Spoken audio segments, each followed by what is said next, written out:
78 Sports TV here with the president of the IBF, Mr. Daryl Peoples. How are you doing today, sir? I'm doing well, thanks. All right. So just for the record, you guys, the heads of the presidents of the sanctioning bodies, will be meeting in Cancun, Mexico. You said that there's not a clear agenda yet on what you guys will be meeting about. Is that correct? That's correct. We should have our agenda pretty much finalized by the end of the week. Okay. All right. And there is a possibility that you guys will be discussing the multiple belts in boxing. Is that true? That amongst other things. I'm sure that's going to come up in our conversation. Okay.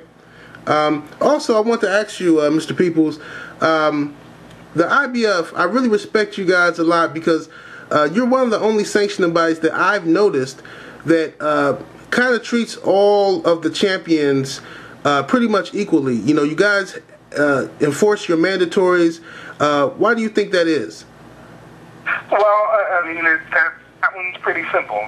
That's in our rules. We have rules which dictate how long a champion has to defend his mandatory. So that's just a matter of following the rules.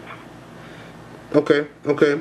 I should add, though, every champion has the right under our rules to request an exception.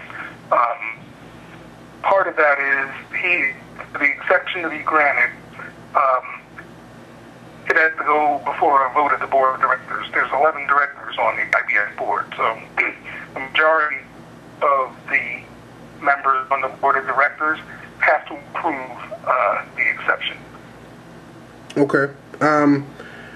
So what does it mean to the IBF to have a legend, a living legend like Bernard Hopkins carrying one of your straps at light heavyweight? Well, I mean, Bernard, he's making history every time he steps into the ring. He's had a long history with the IBF, and we're really proud to have him as one of our champions. Okay. Also, we have at welterweight, you have your champion Shawn Porter will be defending against his mandatory Kell Brook. Kell Brook has been the mandatory for a long time, and I know a lot of people are asking me, how did he remain the mandatory? Do you guys have any policies on fighters who pull out of fights, or because I know he's supposed to fight Devin Alexander, but do you know what happened in that situation? I don't know much about the Alexander situation, but as far as Kell Brook being in the mandatory position for a long time, for a while, that goes back to what I explained to you about being able to request exceptions. What happened with Shawn Porter is he requested an exception to do a bout before his mandatory, and the exception was approved by the board of directors.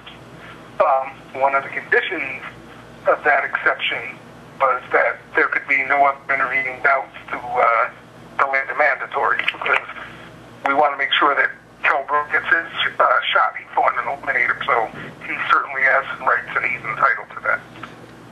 Okay. I also want to ask you, Mr. Peoples, with so many, it's 4 major sanctioning bodies now with the IBF, WBC, WBA, WBO now. Is it possible in today's state of boxing that we can have a undisputed champion, a guy who carries all of those belts?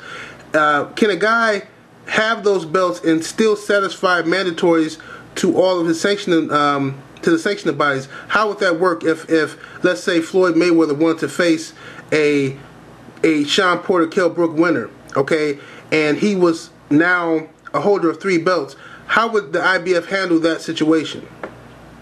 Well, our opinion has always been it's good to have a unified champion.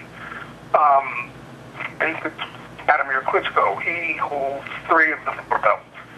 There's an agreement between all the organizations, whereas we recognize the mandatory defenses. So it's more or less we have a rotating system.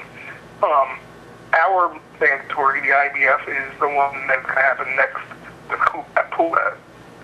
Then we know that Klitschko has a mandatory obligation with the WBA and the WBO. So to recognize that a champion has more than one title, has more than one mandatory obligation. So we worked out amongst the three sanctioning bodies as it pertains to Vladimir Klitschko, we worked out a rotation system, whereas we recognize that Vladimir has a bunch of mandatory that he has to take care of. Okay. Also, Mr. Peoples, there is, like I said before, a lot of belts in each division. Some sanctioning bodies have regular champion, super champion, interim champion, intercontinental champion. How many belts does the IBF have per weight division? We have one belt per weight division. With the IBF, you're the world champion. So right there, you're at as far as we're concerned, you are at the top of your weight division, and that's why we call you a champion. As far as interim champions go, our rules are very specific. The only time we would allow for an interim championship is if the champion was injured.